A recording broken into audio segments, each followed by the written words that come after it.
तमाम मुस्लिम उलमा, चाहे जमीयत उलमा हिंद हो या all India Muslim personal law हो या ऐसे ही जमात इस्लामी हिंद हो, ये तमाम के तमाम उलमा इकराम आज बाकायदा Delhi union minister of parliament affairs of India Kiren Rijiju के पास पहुंच चुके हैं। आखिरकार दोस्तों, मुस्लिम उलमा किराम का ये वफ्द दिल्ली क्यों पहुंचा है और इसकी क्या जरूरत पड़ गई है? आइए दोस्तों, इस पूरे मामले को जानने के लिए all India Muslim personal law board ने बाकायदा अभी कुछ देर पहले ही अपना ऑफिशियल स्टेटमेंट जारी किया है। जी हां दोस्तों, all India Muslim personal law board ने इस मीटिंग के ताल्लुक से साफ तौर पर यह बात लिखी है। नई दिल्ली 11 दिसंबर 2025। आज मरकजी वजीर बराए अकलियती उमूर श्री किरण रिजिजू से all India Muslim personal law board के एक नुमाइंदा वफ्द की मुलाकात हुई। वफ्द ने मुतअद्दिद मुतालबात पर मबनी एक मेमोरेंडम भी वजीर मौसूफ को पेश किया है। वफ्द ने जुबानी गुफ्तगू में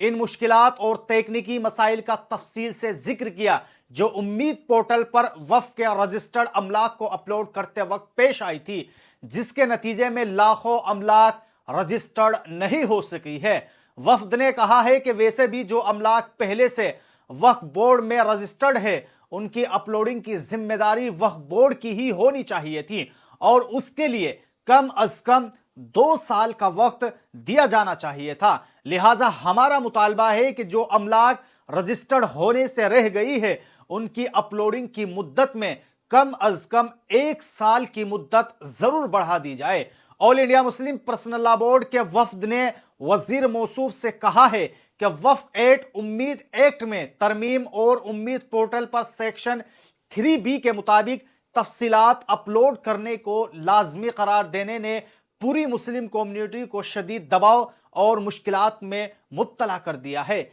सबसे पहले यह बताना चाहते हैं कि 6 महीने में तमाम रजिस्टर वक्फ अमलाक को अपलोड करने की मुद्दत बहुत कम होती है। डोम पोर्टल पर अपलोडिंग करते वक्त तकनीकी मसाइल और खराबियों का सामना करना पड़ता है। लिहाजा तमाम अमलाक को अपलोड करना इंतहाई मुश्किल और नामुमकिन था। लिहाजा आज तक पंजाब वक्फ बोर्ड, मध्य प्रदेश वक्फ बोर्ड, गुजरात वक्फ बोर्ड और राजस्थान वक्फ बोर्ड ने वक्त में तौसी के लिए ट्रिब्यूनल से रुजू किया है और ट्रिब्यूनल ने वक्त को बढ़ा भी दिया है, जिससे यह साफ तौर पर वाज़ेह है कि वक्फ बोर्ड को भी 6 महीने की टाइमलाइन की तामील करना मुश्किल हो रहा था और उन्होंने तौसी की दरखास्त की।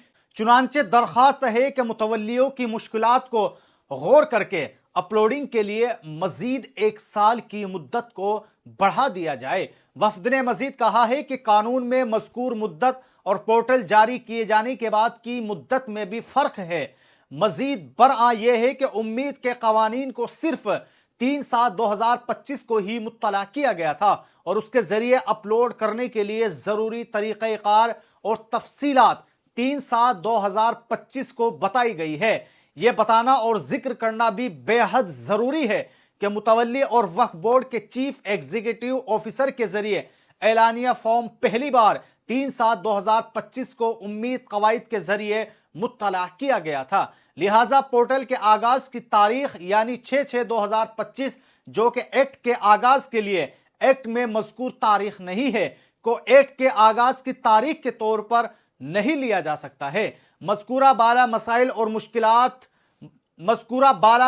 मुश्किलात की बुनियाद पर हम दरख्वास्त करते हैं कि इब्तिदाई 6 महीने का वक्त जैसा कि एक्ट में दिया गया है, कम अज कम 1 साल की मजीद मुद्दत के लिए बढ़ा दिया जाना चाहिए और फिर अगर जरूरत हो तो मुतअल्लिका दरखास्त गुजार मजीद तौसी के लिए ट्रिब्यूनल से रुजू कर सकता है। वफ्द ने मजीद कहा है कि यकीनन हम सब तैयारी और सच्चाई के साथ पोर्टल पर अपलोड करने के अमल को मुकम्मल करने की कोशिश कर रहे हैं। हमें यकीन है कि अगर इब्तिदाई मुद्दत में 1 साल की तौसी कर दी जाती है तो फिर मजीद तौसी के लिए ट्रिब्यूनल जाने की जरूरत भी नहीं पड़ेगी और सिर्फ गैर मामूली सूरतों में ही ऐसी जरूरत पेश आ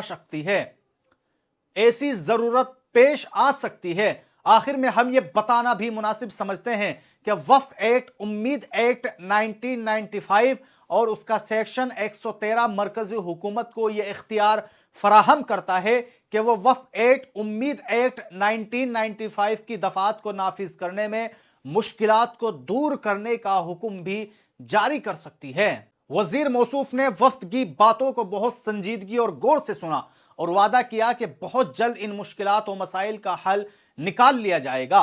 इस वफ्द में बोर्ड के नायब सदर जनाब सैयद सादतुल्लाह हुसैनी, जनरल सेक्रेटरी मौलाना मोहम्मद फजलुर रहीम मुजद्दिदी, मेंबर पार्लियामेंट जनाब बैरिस्टर असदुद्दीन ओवैसी, जनाब मोहम्मद अदीब साबिक MP member board, Jamiat Ulama Hind के general secretary Maulana Mohammad Hakimuddin Qasmi, general secretary Jamiat Ulama Hind Delhi Mufti Mohammad Abdul Raziq Mazahiri, all India Muslim personal law board के मेंबरान जनाब फुजैल अहमद अय्यूबी एडवोकेट, जनाब हकीम मोहम्मद ताहिर एडवोकेट और मोहतरमा नबीला जमील एडवोकेट भी शामिल थी। अब आइए दोस्तों वहीं अगली खबर के ताल्लुक से बात कर लेते हैं। खबर यह है कि मुजफ्फरनगर की पुलिस ने मस्जिद के मुअज्जिन के साथ मारपीट की। जी हां दोस्तों, बाकायदा ये वीडियो सोशल मीडिया पर खूब वायरल हो रही है और इस वीडियो के ताल्लुक से ये बात कही जा रही है कि यूपी के मुजफ्फरनगर के इलाके में मदीना मस्जिद के मुअज्जिन के साथ पुलिस ने बदसलूकी करते हुए मारपीट की है। मुअज्जिन मोहम्मद इरफान का साफ तौर पर इल्जाम है कि बुध की सुबह तकरीबन 6 बजे जब वो नमाज अदा करके मस्जिद से बाहर निकले तो चौकी इंचार्ज विनोद चौधरी 4 पुलिस वालों के साथ वहां पहुंचते हैं। पुलिस वालों ने मुअज्जिन से लाउड स्पीकर के मामले पर बात करते हुए निहायत नाशाइस्ता जुबान इस्तेमाल की और मजहबी जज्बात को ठेस पहुंचाने वाली भी बात कही। मुअज्जिन मोहम्मद इरफान का साफ तौर पर यह कहना है कि उन्होंने पुलिस को बताया कि मस्जिद को जिला इंतजामिया की जानिब से लाउड स्पीकर इस्तेमाल करने की बाकायदा तहरीरी इजाजत हासिल है, लेकिन इसके बावजूद उन्होंने गाली गलौज की और एहतजाज करने पर मारपीट भी शुरू कर दी।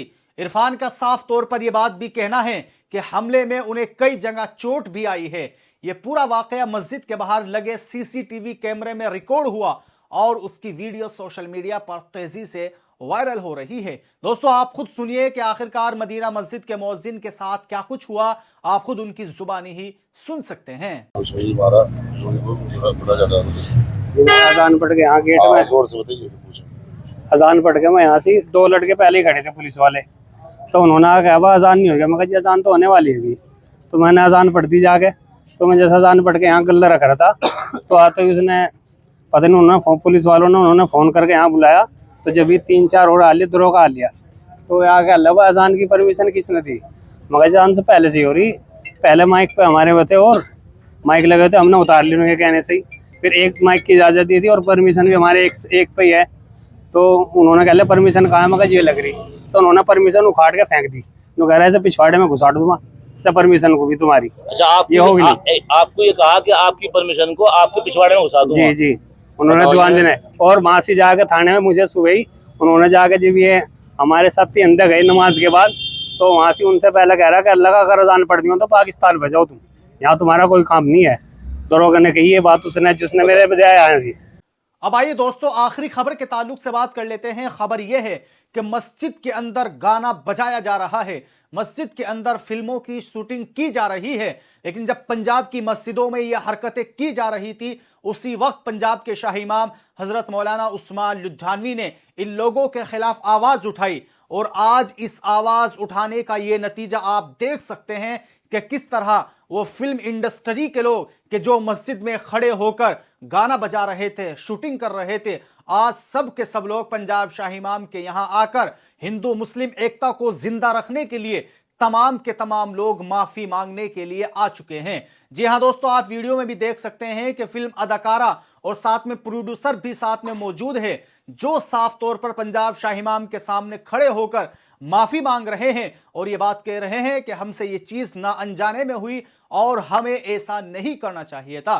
दोस्तों मजीद इस ताल्लुक से जानने के लिए आप खुद पंजाब शाही इमाम की जुबानी सुनिए कि आखिरकार क्या मामला है और क्यों बॉलीवुड फिल्म इंडस्ट्री के लोगों को पंजाब शाही इमाम से माफी मांगनी पड़ी। ਇਹਨਾਂ ਨੇ ਇਸ ਗੱਲ ਨੂੰ ਤਸਲੀਮ ਕੀਤਾ ਹੈ ਕਿ ਉਹ ਜਿਹੜੀ ਸ਼ੂਟਿੰਗ ਹੈ ਉਹ ਅਣਜਾਣੇ ਦੇ ਵਿੱਚ ਉੱਥੇ ਕੀਤੀ ਗਈ ਹੈ ਔਰ ਇਸ ਗੱਲ ਦਾ ਯਕੀਨ ਦਿਲਾਇਆ ਕਿ ਆਉਣ ਵਾਲੇ ਸਮੇਂ 'ਚ ਵੀ ਦੁਬਾਰਾ ये सिर्फ मस्जिद ही नहीं भी किसी भी धार्मिक भावनावां का बहुत ख्याल रखा जाएगा। बहरहाल दोस्तों आप सब लोग इस वीडियो के ताल्लुक से अपनी क्या राय रखते हैं, आप लोग हमें कमेंट बॉक्स में जरूर बताएं।